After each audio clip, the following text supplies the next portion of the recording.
Hi. I hope you guys are doing well and that you're liking the book so far. We're on chapter 4 called Different Opinions. What do you think they could have different opinions about? What are they getting ready to do? Do you remember that group that they've started about improvement? So maybe different people in the group, maybe they've got different opinions, or it could be something completely different. I don't know. Let's find out. All right, chapter 4. One evening at sunset, Jane Andrews, Gilbert Blythe, and Anne Shirley were lingering by a fence in the shadow of gently swaying spruce boughs, where a woodcut known as the birch path joined the main road. Jane had been up to spend the afternoon with Anne, who walked part of the way home with her. At the fence they met Gilbert, and all three were now talking about the fateful morrow, for that morrow was the 1st of September, and the schools would open. Jane would go to Newbridge and Gilbert to White Sands. Aren't you guys getting ready for school? Soon. You both have the advantage of me, sighed Anne. You're going to teach children who don't know you. But I have to teach my own old schoolmates, and Mrs. Lynde said she's afraid they won't respect me as they would a stranger, unless I'm very cross from the first. But I don't believe a teacher should be cross. Oh, it seems to me such a responsibility. Maybe. I guess we'll get on all right, said Jane comfortably. Jane was not troubled by any aspirations to be an influence for good. She meant to earn her salary fairly, please the trustees, and get her name on the school inspector's roll of honor. Further ambitions Jane had none. The main thing will be to keep order, and a teacher has to be a little cross to do that. If my pupils won't do as I tell them, I shall punish them. How? Give them a good whipping, of course.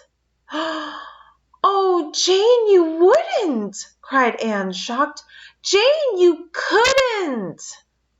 Indeed I could and would, if they deserved it, Jane said decidedly. I could never whip a child, said Anne with equal decision. I don't believe in it at all. Miss Stacy never whipped any of us, and she had perfect order.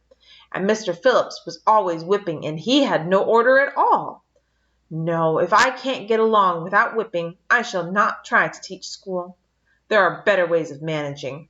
I shall try to win my pupils' affections, and then they will want to do what I tell them. But suppose they won't, said practical Jane. I wouldn't whip them anyhow. I'm sure it wouldn't do any good. Oh, don't whip your pupils, Jane dear, no matter what they do. What would you do about it, Gilbert? Demanded Jane.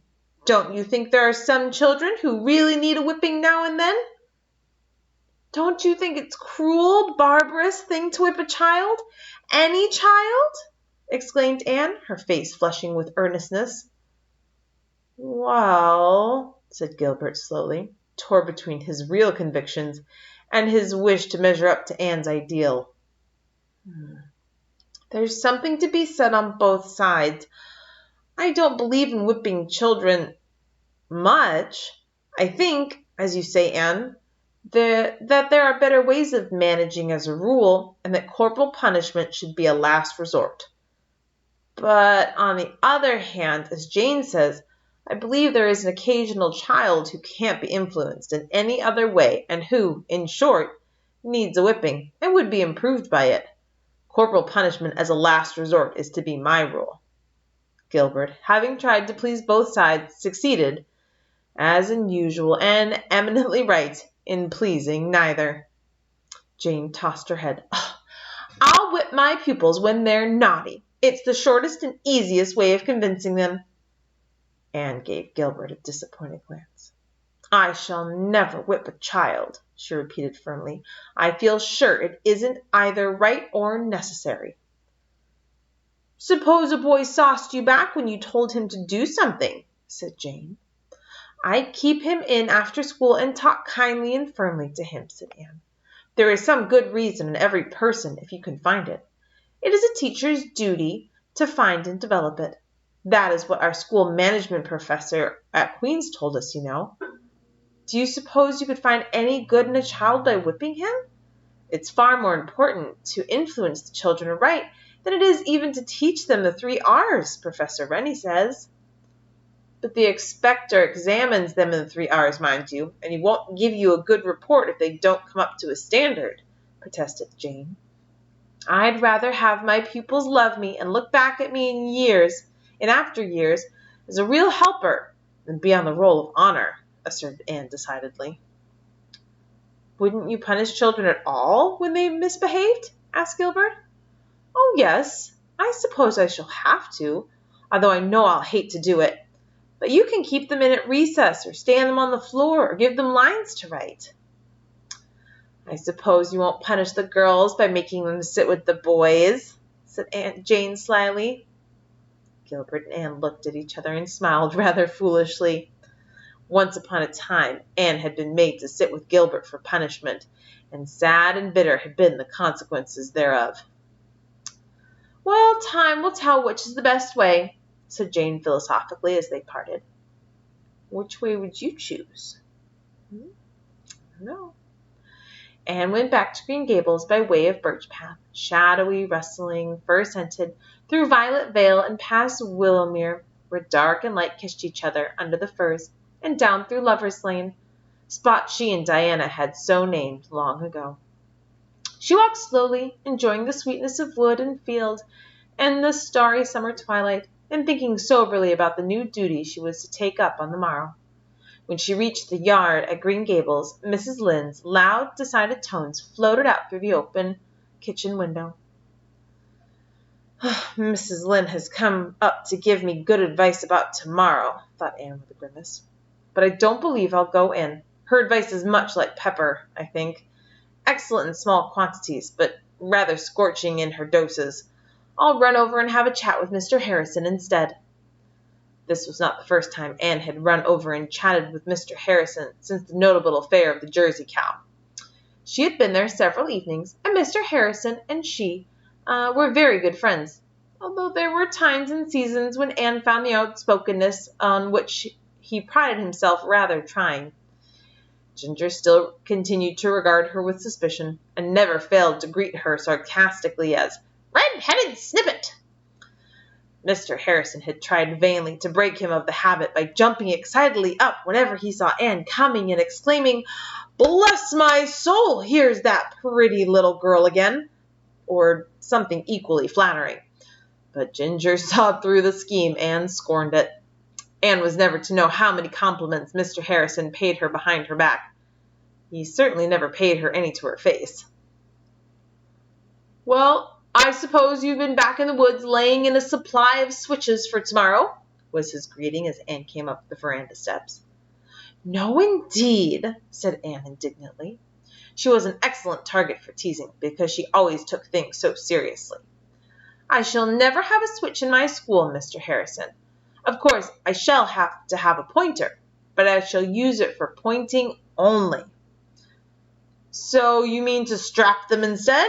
Well, I don't know, but you're right. A switch stings more at the time, but the strap smarts longer. That's a fact." "I shall not be using anything of the sort. I'm not going to whip my pupils." "Bless my soul!" exclaimed Mr. Harrison in genuine astonishment. "How do you lay out to keep order, then?"